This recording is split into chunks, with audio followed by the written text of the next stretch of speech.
네, 안녕하세요. 오늘은 일단은 제가 그동안 임상 데이터 같이 살펴봤던 영상들이 아무래도 제일 좋았던 것 같아서 꽤 좋은 임상 데이터가 나온 기업을 같이 보고 싶어서 갖고 왔습니다.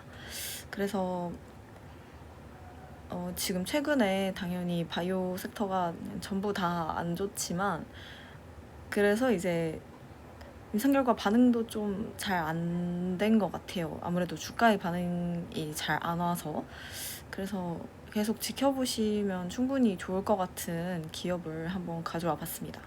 그래서 제가 전에 한번 어떤 기업인지 소개는 해드린 적이 있고, 그 이후로 이제 딱히 다룬 적은 없긴 해서 한번 이번에 결과 나온 거를 같이 살펴보려고 넥스트 바이오 메디컬을 가졌습니다.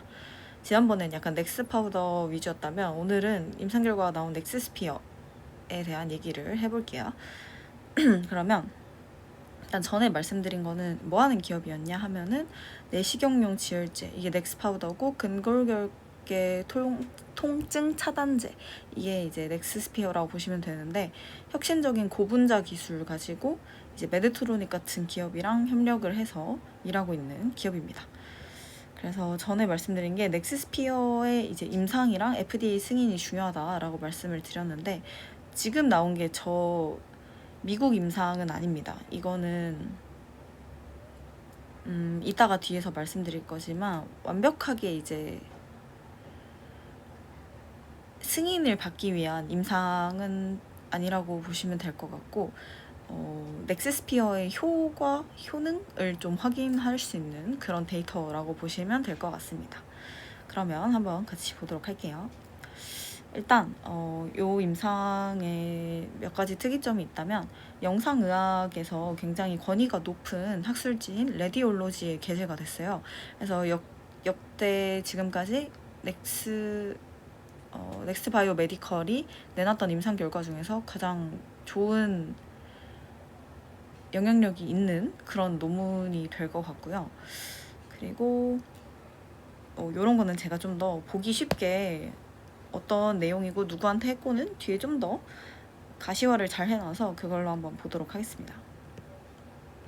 그래서 요 임상 같은 경우는 대상이 뭐냐면 골관절염, 발음도 어려운데 흔히 OA라고 부르는 골관절염에서 이제 유발되는 통증을 해결하기 위한 치료제로서 이제 임상을 했다라고 보시면 되고, 어디에서 했냐면 미국에서 월드 베스트 병원 2016 8위에 선정된 독일 샤리테 병원 연구팀에서 수행을 했습니다.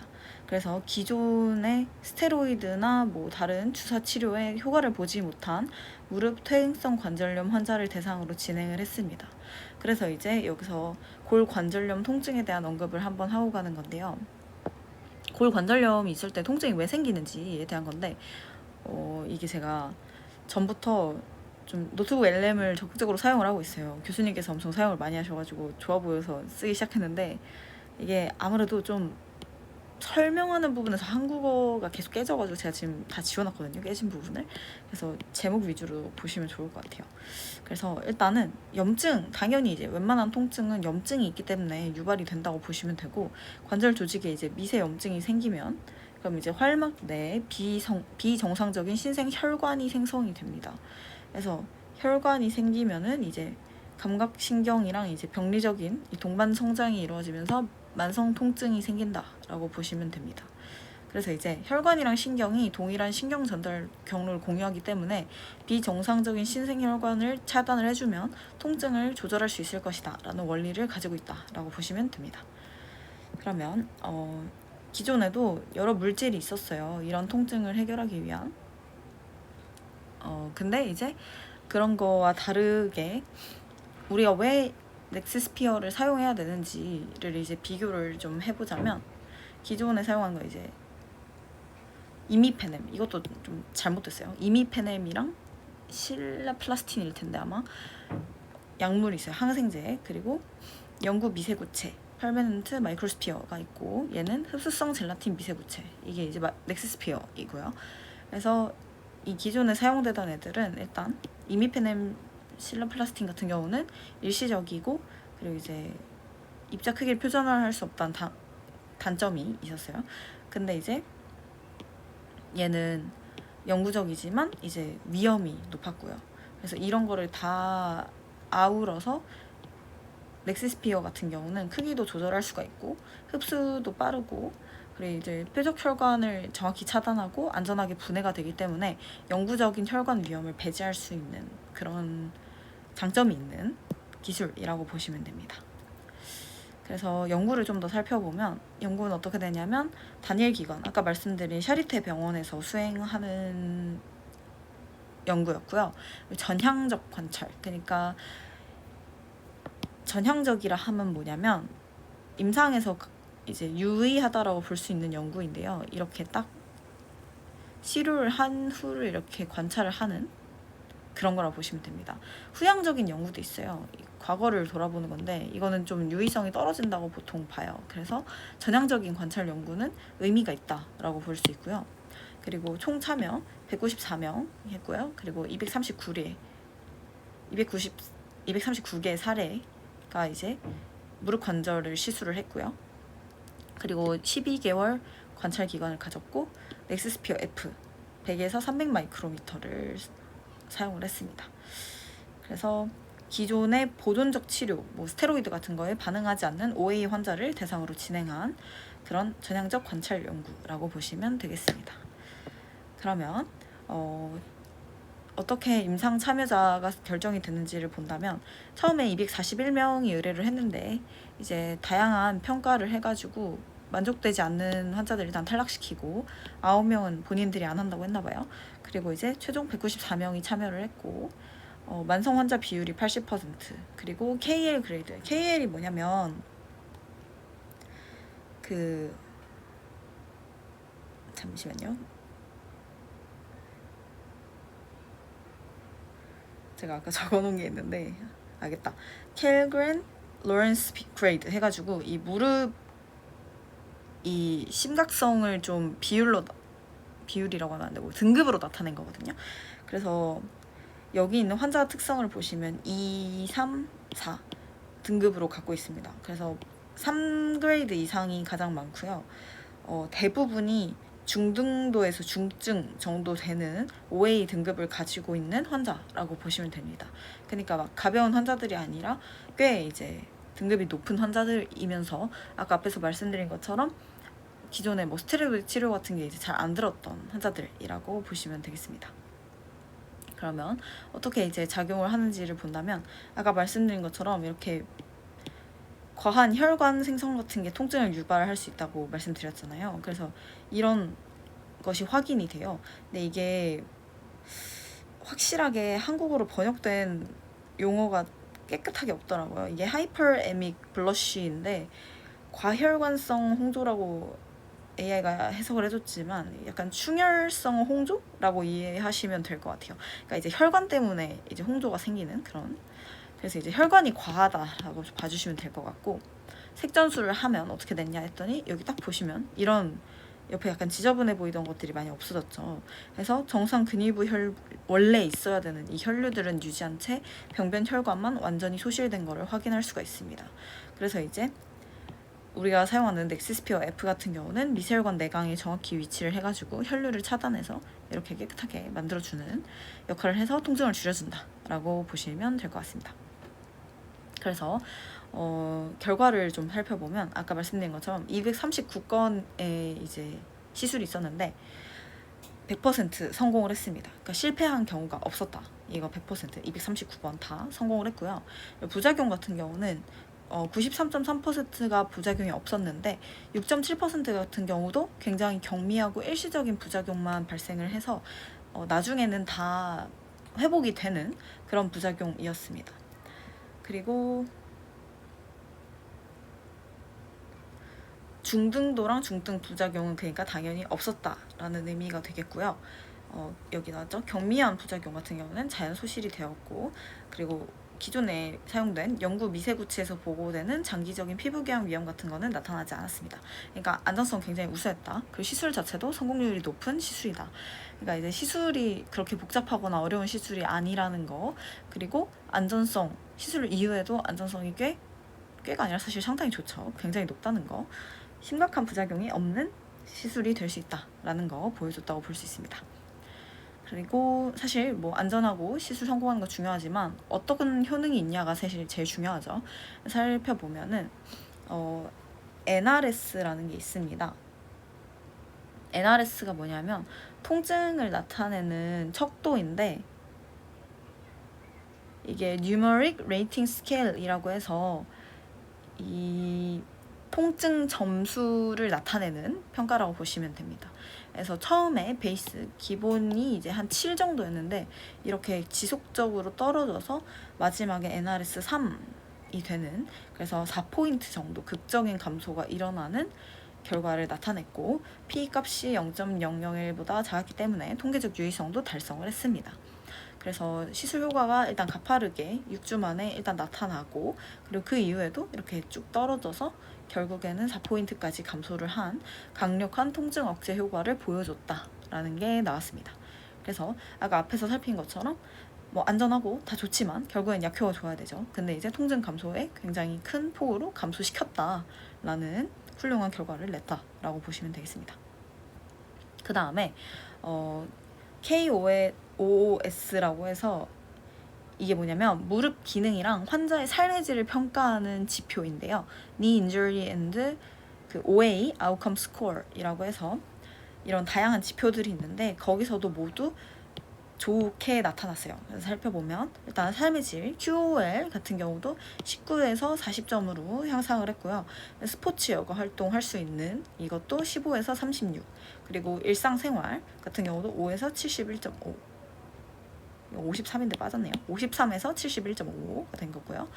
그 다음에 통증도 이제 44, 이게 높아지는 게 나쁜 게 아니라 좋아진 개념입니다. 그래서 44에서 65로 올라갔다. 그래서 이 모든 수치들이 개선이 됐다라는 게 확인이 됐고, 또 통계적 유의성도 같이 모두 만족을 했기 때문에 유의하다라는 거 확인할 수 있습니다. 그래서 환자들은 다시 걸을 수 있고 계단도 오를 수 있고 활동적인 삶을 살 수 있게끔 되었다라는 게 이제 결과로 나왔습니다.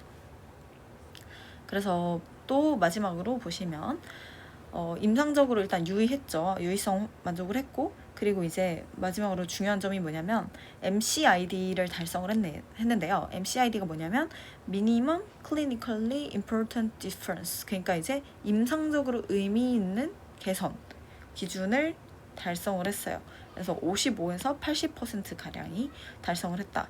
그래서 통계적 유의성만 입증이 되면 사실 끝이 아니에요. 이 통계적 유의성은 그냥 이게 무작위하게 나타난 결과, 그러니까 랜덤하게 나타난 결과가 아니라 실제로 통계적으로 합당한 이제 데이터다라는 걸 보여주는 거고, 환자가 직접 느끼는 이 임상적으로 유의하냐는 사실 개념이 약간 다르거든요.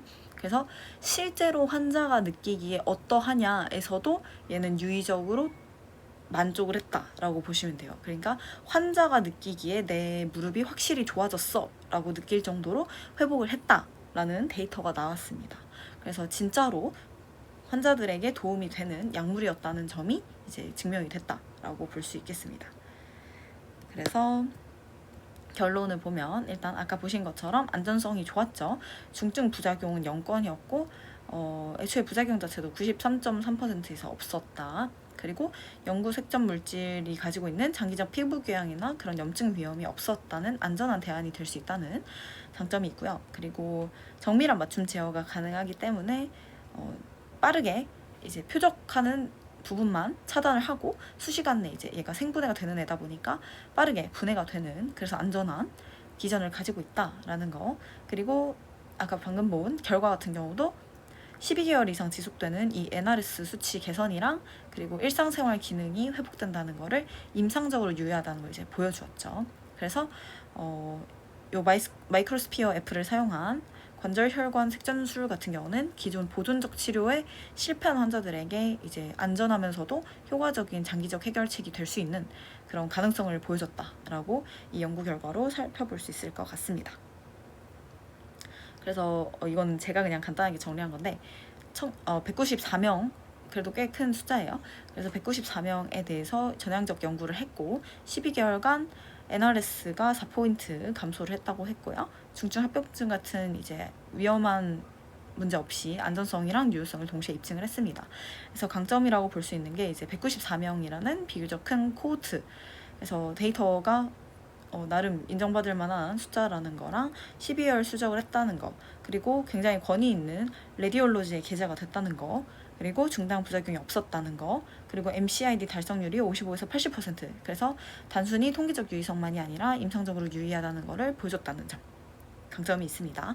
하지만 약간의 약점이 있다면 대조군이 없는 단일군 연구, 그러니까 이제 보통 대조군을 기존에 있었던 스탠다드 오브 케어나 아니면 플라시보 같은 걸 하잖아요. 근데 이 연구는 대조군이 없습니다. 그래서 향후에 뭔가 좀 더 FDA나 보험급여를 받으려면 RCT가 필요할 것이라는 한계가 있는데, 이건 이제 다른 임상에서 증명을 할 것 같고요. 오늘 임상으로는 이제 넥스피어의 안전성이랑 유효성을 확인할 수 있었다 정도로 보시면 좋을 것 같습니다. 그래서 이제 향후에 다른 시장으로 계속 확대를 시도를 하고 있어요. 넥스트 바이오 메디컬 같은 경우가. 그럴 때 이제 중요한 근거 자료로 충분히 활용될 수 있는 데이터긴 해서 앞으로 이제 다른 추가적인 계약이나 아니면 시장의 확장성에 대해서 좀 지켜볼 수 있는 내용이 되지 않을까라고 보시면 될 것 같습니다. 그래서 이제 미국에서 임상 같은 경우가 더 큰 게 이제 나올 때 그 부분 좀 더 기대해 보면 좋을 것 같고요.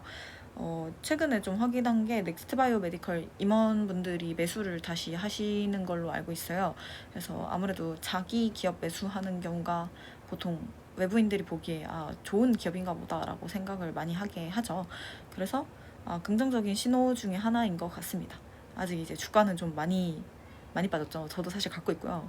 많이 있진 않지만 관심 있어서 계속 지켜보고 있던 기업이고, 기술이 충분히 좋다는 거는 입증을 한 것 같습니다. 근데 이제 이게 얼만큼 시장의 파이를 먹을 수 있고 매출을 얼만큼 내냐에 좀 관심이 많이 갈 것 같고, 계약이 좀 나와주면은 얘도 확실히 좀 상승세를 탈 수 있지 않을까 싶긴 한데, 참 바이오가 쉽지가 않네요. 마음이 많이 아프지만 뭐 원래 투자는 쉬운 게 아니니까 그냥 잘 기다려보면 좋지 않을까 생각을 하고 있습니다. 뭐 이럴수록 더 꾸준히 옥석가리기 하면서 좋은 종목 공부할 수 있는 기회라고 생각하고 더 열심히 해보도록 하겠습니다. 그러면 다음 시간에는 제가 문의 왔던 케어젠을 다뤄보려고 하는데, 혹시 또 다른 종목을 혹시 같이 살펴보시고 싶은 게 있으시다면 댓글에 편하게 남겨주시면 좋을 것 같습니다. 그러면 오늘도 영상 봐주셔서 감사하고 다음 영상도 꼭 같이 봐주시고 좋아요나 댓글이나 구독 남겨주시면 더 감사할 것 같습니다. 감사합니다.